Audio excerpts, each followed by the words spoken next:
Mayat ada mayat, tolong, teriak salah satu cleaning service saat hendak membersihkan toilet di ruangan baby queens itu. Matius dan Raga yang sedang tertidur itu seketika terbangun mendengar suara teriakan tersebut. Karena takut didengar orang lain, Raga langsung mendatangi cleaning service tersebut. Jangan berteriak atau aku akan membunuhmu seperti perawat itu, ucap Raga sembari membekap mulut cleaning service tersebut. Sies itu pun seketika mengangguk patuh. Bagus, ucap Raga dan langsung melepas tangannya. Matius, bantu aku memasukkan mayat itu ke dalam tong sampah ini, ucap Raga. Mereka berdua pun memasukkan mayat perawat itu ke dalam tong sampah besar yang isinya masih kosong. Sekarang, kau harus membawa keluar mayat ini, kalau kau berani saja buka mulut maka kau akan menerima akibatnya. Ucap Raga dan diangguki patuh oleh cleaning service tersebut. Akhirnya, cleaning service itu pun membawa keluar mayat perawat yang berada di tong sampah itu dan membiarkannya saja berada di deretan tong sampah yang lain dan dirinya langsung mengundurkan diri dari rumah sakit tersebut. Apa kau yakin? Dia tidak akan membocorkan hal ini? Tanya Matius. Aku tidak yakin. Lalu, coba kau berhitung dari 1 sampai 3, maka kau akan menemukan jawabannya. 1, 2, 3. Duara. Seketika suara ledakan yang begitu nyaring terdengar dari luar rumah sakit tersebut. Bianca yang berada di dalam ruang rawatnya bersama Briano seketika terkejut mendapati ledakan itu. Apa yang terjadi? Tanya Bianca. Aku juga tidak tahu sayang, tapi aku akan mengeceknya dulu, ucap Briano dan segera melangkah keluar memasuki ruangan kedua anaknya. Apa yang terjadi? Tanya Briano menatap Matius dan Raga. Raga pun menceritakan insiden penculikan yang hampir terjadi pada salah satu anaknya Briano, hingga menceritakan cleaning service yang tadi berteriak itu dan menceritakan juga bahwa suara ledakan yang terjadi tadi akibat dirinya yang memberi chip peledak pada leher cleaning service tersebut karena takut orang itu buka mulut. Briano yang mendengar cerita Raga seketika mengepalkan erat kedua tangannya dengan urat-urat yang menonjol saat mengetahui ada seseorang yang hendak menculik anaknya. Kalau begitu kita harus segera kembali ke mansion, karena di sanalah tempat yang aman untuk istri dan anak-anakku, ucap Briano dan diangguki oleh keduanya. Dan sesuai perkataan Briano, mereka semua pun pulang ke arah mansion dengan Raga dan Matius yang berada di depan sedang Briano dan Bianca berada di belakang sembari menggendong anak mereka. Apa kau sanggup menggendongnya, sayang? Jika tidak maka aku saja yang menggendongnya, ucap Briano. Aku sanggup sayang, tenang saja, jawab Bianca dan diangguki oleh Briano. Sesampainya di mansion. Kini mereka semua sudah menyambut kedatangan anggota baru di mansion itu yang tidak lain adalah baby queens. Mayan dan Romo segera mengambil kedua bayi mungil itu dari tangan Briano dan juga Bianca. Halo boy, ucap Mayan sembari menoel-noel pipi sang bayi. Yang mana kakak dan yang mana adik Brian? Tanya Romeo. Yang mata biru adalah kakak, dan yang kuning itu adik, jawab Briano. Apa mereka sudah memiliki nama? Tanya Romeo lagi. Yang kakak Lian Alexander, dan yang adik Justin Alexander, ucap Briano. Berarti aku menggendong sang kakak, dan Romeo yang adik, ucap Mayan, dan diangguki oleh Briano. Kini mereka semua tengah berkumpul di ruang tamu itu, sembari menggendong baby twins yang masih setia berada di dekapan Mayan, dan juga Romeo. Kalau begini biar mereka jadi anakku saja, ucap Mayan. Dia anakku, ucap Briano ketus. Haha, aku hanya bercanda, Brian, jawab Mayan sembari terkekeh. Apa kau ingin menggendongnya? Tanya Romeo. Apa boleh? Tentu saja sayang, ucap Romeo dan langsung memberikan Justin ke Chelsea, istrinya. Chelsea yang tengah menggendong Justin itu seketika meneteskan air matanya dan tepat mengenai tangan Justin. Semoga tante juga bisanya memiliki seorang anak, ucap Chelsea sembari menyeka air matanya dan menciumi seluruh wajah baby Justin itu. Sepertinya Nona dan Tuan itu sudah kembali. Kalau begini aku sudah berani untuk keluar, ucap Mowena. Namun, lagi-lagi dirinya harus bertemu Raga, si pria yang selalu dihindarinya itu. Tidak usah takut denganku. Aku tidak akan menyakitimu. Tapi, saat kau melihatku sedang menatapmu sembari menyeringai, kau harus segera lari dariku, karena itu bukan aku. Ucap Raga dan segera meninggalkan Moena dengan rasa keterkejutannya.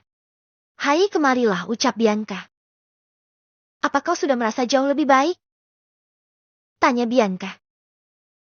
Sudah Nona, terima kasih banyak karena sudah menampung saya di sini. Ucap Moena sembari menundukkan kepalanya. Sepertinya mereka berdua sudah haus, ucap Bianca saat mendengar kedua queens itu terus merengek. Mean dan Romeo pun segera memberikan Lian dan juga Justin kepada Daddy dan maminya. Kau ingin apa sayang? Tanya Briano saat Bianca hendak membuka resleting bajunya. Ingin menyusui Lian dan Justin sayang, apalagi, jawab Bianca. Tidak, jangan, di sini mereka semua akan melihatnya, ucap Briano dan langsung menghentikan aksi istrinya itu. Ayo ke kamar saja, ucap Briano dan langsung membawa istrinya naik.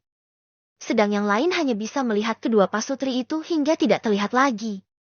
Istirahatlah karena besok adalah hari pernikahan Matius, teriak Briano tiba-tiba membuat semua orang terkejut. Sialan, bikin kaget saja, maki Mean. Sedang Matius yang mendengar itu hanya menghembuskan nafasnya kasar diiringi dengan kekehan dari Raga. Jangan menertawaiku, sialan. Kau juga harus menikah dengan wanita itu sesuai perkataanmu, Raga. Ucap Matius sembari menaik turunkan alisnya. Tidak akan. Yang ada dia akan selalu pingsan saat melihatku. Ucap Raga. Cih, sinis Matius dan segera berlalu dari sana. Matius yang berjalan itu pun tanpa sengaja berpapasan dengan Carista. Besok kita akan menikah, bersiaplah karena aku akan meminum habis darahmu itu, ucap Matius sembari menahan kedua pergelangan tangan Carista. Dan satu hal lagi, aku pria yang kasar, jetiku harap tahan-tahanlah saat aku bermain kasar denganmu di atas ranjang nanti, ucap Matius lagi dan segera berlalu dari sana. Ya Tuhan, pria seperti apa yang akan menjadi suamiku? Mampukah aku bertahan sepanjang hidupku menjadi pendampingnya? Gumam Carista sembari menyeka air matanya. Keesokan harinya. Sesuai perkataan Briano, saat ini Dimension itu lagi-lagi mengadakan acara pernikahan antara Matius dengan Carista.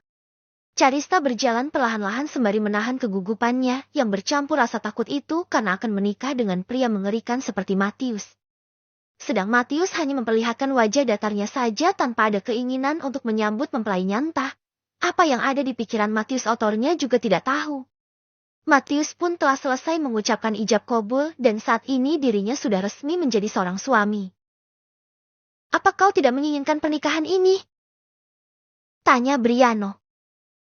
Sebenarnya saya tidak menginginkannya, Tuan. Tapi demi pengabdian saya pada Anda, maka dengan senang hati saya menerima pernikahan ini. Ucap Matius. Beges, kau memang anak buah yang sangat kubanggakan, sama seperti Raga dan juga yang lain. Ucap Briano dan diangguki oleh Matius. Pergilah ke kamarmu dan temui istrimu itu lalu kembali lagi kemari, kita akan pergi ke markas nanti, ucap Briano. Matius pun mengangguk dan segera berlalu dari sana. Kenapa kau masuk tiba-tiba? Teriak Carista yang hanya menggunakan bra dan dalamannya saja. Ini kamarku, ucap Matius dan segera berlalu dari sana menuju walk-in closet miliknya dengan wajah yang sangat datar. Apa dia benar-benar tertarik pada wanita? Kenapa aku tidak bisa melihat di wajahnya itu? Apa dia gay? Ku harap dugaanku salah. Ucap Carista dan langsung memakai pakaiannya. Oh shit, pemandangan apa yang kulihat barusan itu? Sangat mengerikan. Ucap Matius dan segera mengganti pakaian pengantinnya itu dan keluar begitu saja tanpa melihat ke arah Carista yang saat ini tengah menatapnya.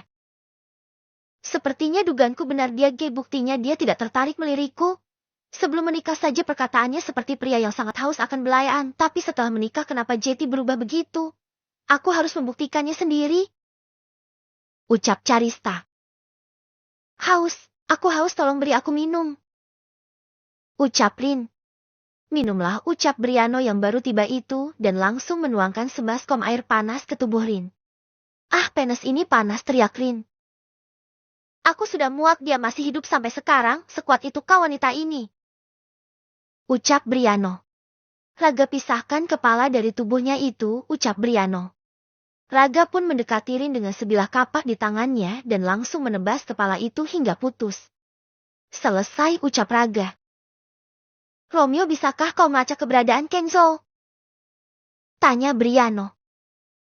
Apa kau peduli pada anak itu? Tanya Romeo. Tidak, aku hanya ingin tahu apakah dia masih hidup atau tidak, ucap Briano.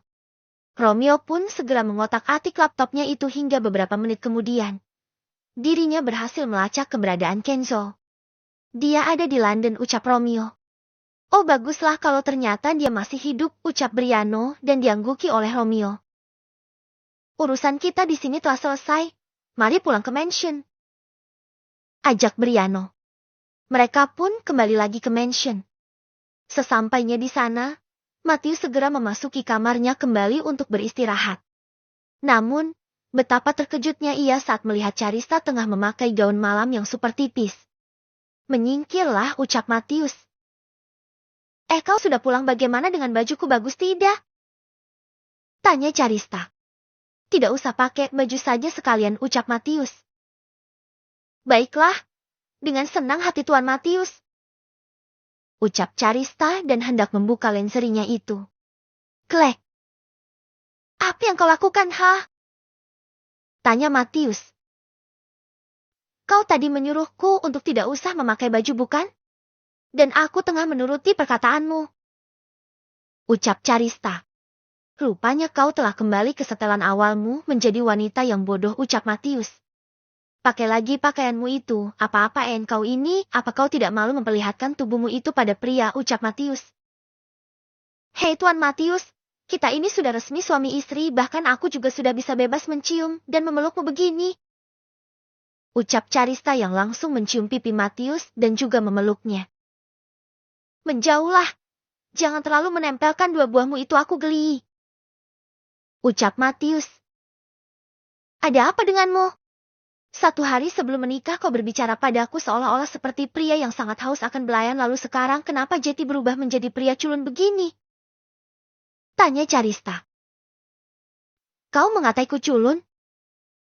Tanya Matius. Tentu saja. Baiklah, akan kutunjukkan bagaimana pria culun ini bermain, ucap Matius dan langsung mengungkung tubuh Charista di bawahnya. Akhirnya Matius pun berhasil menembus gerbang surgawi milik Charista. Aduh, tubuhku sakit semua, astaga, mengerikan sekali pria ini. Ini namanya bukan adegan cinta seperti yang pernah kulihat di handphone, tapi adegan KDRT di atas ranjang, ucap Charista sembari memegang lehernya yang banyak sekali bekas gigitan Matius, bahkan kulit-kulit lehernya kini sampai koyak. Bab ke-56. Apa kau menikmati permainannya? Tanya Matius. Menikmati apanya, hah? Apa kau tidak melihat ini, ucap Charista sembari menunjukkan bekas-bekas gigitan dan koyakan di lehernya. Oh, itu hal yang biasa terjadi jika prianya terlalu bernafsu, apalagi kau telah mengataiku culun, ucap Matius dan hendak berlalu dari sana. Kau memang pria yang tidak memiliki hati nurani sama sekali, ucap Charista. Mendengar itu, seketika Matius langsung berbalik dan mendatangi Charista. Aku memang pria yang tidak memiliki hati nurani dan juga belas kasih. Lalu, apa yang kau harapkan dari pria sepertiku, hah? Tanya Matius sembari mencengkram kuat dagu Charista sehingga terdongak padanya. Aku memperingatkanmu untuk terakhir kalinya, aku bukan pria yang berhati lembut, aku juga bisa saja kelepasan dan langsung membunuhmu detik ini juga, ucap Matius dan segera berlalu dari hadapan Charista. Sedang di sisi lain, Raga kini tengah emosi dengan sosok Riga yang ingin mengambil alih tubuhnya. Aku tidak akan membiarkanmu mengambil alih tubuhku lagi, Riga, sialan, marah Raga yang sedang bertelepati dengan Riga sembari terus mengendalikan kesadaran dirinya. Biarkan aku keluar, brengsek. Aku harus melanjutkan misiku yang gagal memutilasi tubuh wanita itu, ucap Riga. Wanita itu sudah lolos. Itu tandanya dia memang bukan mangsa kita lagi, ucap Raga. Aku membencimu, Raga, sialan, kau lihat saja, aku tidak akan menerima wanita itu begitu saja kalau dia menjadi pendampingmu, ucap Riga dan langsung menghilang. Dasar brengsek, umpat Raga. Di sisi lain, saat ini Briano tengah belajar untuk mengganti kedua popok anaknya. Karena kasihan dengan istrinya yang setiap malam harus selalu terbangun untuk menyusui kedua anak mereka. Namun, saat Briano hendak memakaikan kembali popok anaknya, Tiba-tiba saja sang kakak mengeluarkan kotorannya kembali, begitu juga dengan sang adik yang juga buang air kecil dan tepat mengenai baju Briano. Astaga, kepalaku sakit sekali. Kalian berdua sengaja ya mengerjai diri kalian ini, ucap Briano dan kemudian lanjut membersihkan kotoran kedua anaknya dan memakaikan popok baru kembali. Bianca yang melihat itu tertawa pelan di balik selimut yang sedikit menutupi wajahnya. Aku bisa mendengar suaramu sayang, ucap Briano. Yah, ketahuan, hahaha, tawa Bianca. Aku akan mengganti baju sebentar sayang, ucap Briano dan diangguki oleh Bianca. Selesai mengganti pakaiannya, Briano pun kembali dan segera ikut merebahkan dirinya di samping istrinya itu. Apa mereka sudah tidur? Tanya Bianca. Sudah sayang, sekarang kau tidur lagi ya, ucap Briano dan langsung memeluk tubuh Bianca. Apa aku boleh bertanya satu hal sayang? Ucap Bianca. Katakan saja. Kenapa kau menikahkan Matius dengan Carista sayang? Apa Matius punya kesalahan atau bagaimana? Tanya Bianca. Tidak ada hal apa-apa sayang. Saat aku tahu hanya darah Carista saja yang bisa memuaskannya, maka aku pun menikahkan mereka itu saja. Karena Matius bisa menjadi lemah jika dahaganya tidak tersalurkan dengan benar. Aku pernah sangat sengaja memperlambat memberinya darahku, akibatnya dia seperti manusia yang berada di ambang kematian. Karena sekarang aku tahu ada seseorang yang bisa memuaskan dahaganya, maka dengan senang hati aku menikahkan Matius, ucap Briano. Tapi, bagaimana dengan Carista? Aku takut Matius menyakiti gadis itu sayang, ucap Bianca. Aku yakin cinta akan tumbuh di antara mereka, seperti aku dulu, ucap Briano sembari mengecup singkat bibir Bianca. Lalu, bagaimana dengan raga pria itu, sangat gila dalam membunuh sayang? Ucap Bianca. Untuk raga, aku belum memikirkan apa-apa tentangnya sayang. Mungkin dia bisa saja menyukai seorang wanita kembali, tapi tidak dengan sosok lain dalam tubuhnya, yaitu Riga. Ucap Briano. Siapa lagi Riga? Dia itu yang melindungi perasaan Raga agar tidak jatuh cinta dengan wanita manapun. Penyebabnya adalah karena dulu Raga pernah dikhianati oleh wanita yang akan menjadi istrinya. Saat mengetahui itu, Raga benar-benar murka, tapi tidak tahu ingin melakukan apa untuk membalas calon istrinya, hingga akhirnya pikiran-pikiran tentang memutilasi tubuh selalu terlintas di pikirannya, namun dia tidak bisa menyalurkan perbuatan itu hingga akhirnya Raga sendiri yang telah membangunkan sosok Riga dalam tubuhnya, dan Riga selalu mengendalikan pikiran-pikiran Raga untuk membunuh hingga akhirnya Raga berhasil membunuh calonnya itu. Namun, seiring berjalannya waktu, Raga juga selalu mencoba untuk mengendalikan dirinya dan dia juga mau mencoba membunuh tapi tanpa dikendalikan oleh Riga, dan inilah hasilnya sayang, kau bisa melihatnya membunuh berganti peran. Ucap Briano panjang lebar. Kisah Raga sedih juga ya sayang, ucap Bianca dan diangguki oleh Briano. Kalau begitu tidurlah lagi sayang, nanti kedua Queens bisa bangun kembali, ucap Briano dan Bianca pun langsung memejamkan matanya. Hiks, ayah, ibu, kakak, aku sangat merindukan kalian. Coba lihat sekarang anak kalian ini sudah terlontang-lantung akibat tidak memiliki siapapun, ucap Kenjo. Pria itu sangat jahat karena telah membunuh kalian dan sekarang hanya tersisa Kenjo seorang. Tapi kalian bertiga tenang saja, aku akan membalas perbuatannya untuk kalian bertiga walaupun aku harus mati, ucap Kenjo lagi sembari memeluk album foto di tangannya. Brooke, maafkan saya tuan, saya tidak sengaja, ucap salah satu wanita yang menabrak Roy. Dehem Roy dan segera berlalu. Prianya sangat dingin. Jessie, mana hot lagi, ucap satu sahabat Jessie yang bernama Riri. Biasa aja Riri, gak usah teriak-teriak juga. Lagian aku tidak bisa diam kalau melihat para pria tampan, Jess, ucap Riri sembari terkekeh dan dibalas senyuman oleh Jessie. Apa ini? Tanya Jessie. Gila, ini kartu identitas hanya dimiliki oleh para petinggi saja. Coba lihat, kartunya juga berasal dari emas asli, ucap Riri. Di sini tulisannya dia tinggal di mansion Briano Alexander di Jalan Cempaka Sari, ucap Jessie. Kalau gitu kita ke sana untuk kembalikan ini pada pemiliknya, ucap Jessie dan diangguki oleh Riri. Sesuai perkataan mereka, Kini Jessie dan Riri sudah berada di depan mansion Briano. Astaga, sebentar kita berfoto dulu di sini ya, ucap Riri. Hentikan, dilarang mengambil gambar apapun di kawasan ini jika kalian tidak ingin menjadi santapan oleh tuan kami. Ucap bodyguard tersebut seketika membuatmu mereka berdua menelan salivanya masing-masing. Maaf Pak, kedatangan kami kemari hanya ingin mengembalikan kartu ini. Ucap Jessie sembari menyodorkan kartu identitas milik Roy. Oh itu Tuan Roy, tunggu sebentar, ucap bodyguard tersebut dan langsung memanggil Roy ke dalam. Roy pun tiba di depan pagar mansion itu dan mendapati kehadiran wanita yang sempat menabraknya tadi. Ada apa? Tanya Roy. Maaf Pak, saya hanya ingin mengembalikan kartu identitas milik Bapak. Ucap Jessie sedang Roy yang mendengar panggilan Bapak padanya seketika mengkerutkan alisnya. Bapak, sejak kapan aku menikah dengan ibumu? Tanya Roy.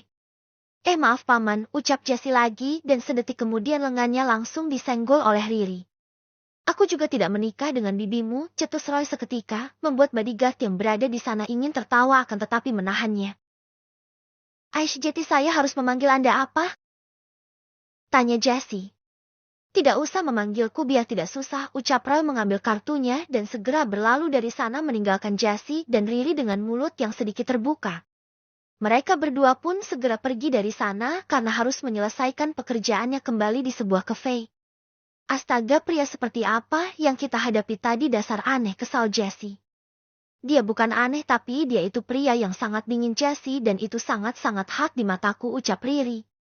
Hot, aku tidak peduli, intinya dia tetap pria aneh, kita capek-capek datang ke sana, tapi apa ucapan terima kasih saja tidak terucap, dan langsung meninggalkan kita begitu saja, dasar pria sinting, marah Jessie di dalam mobil.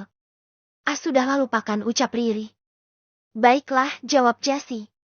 Riri dan Jessie pun segera masuk ke dalam kantor Alexander Group Company, perusahaan milik Tuan Briano, untuk kembali melanjutkan pekerjaan mereka. Bab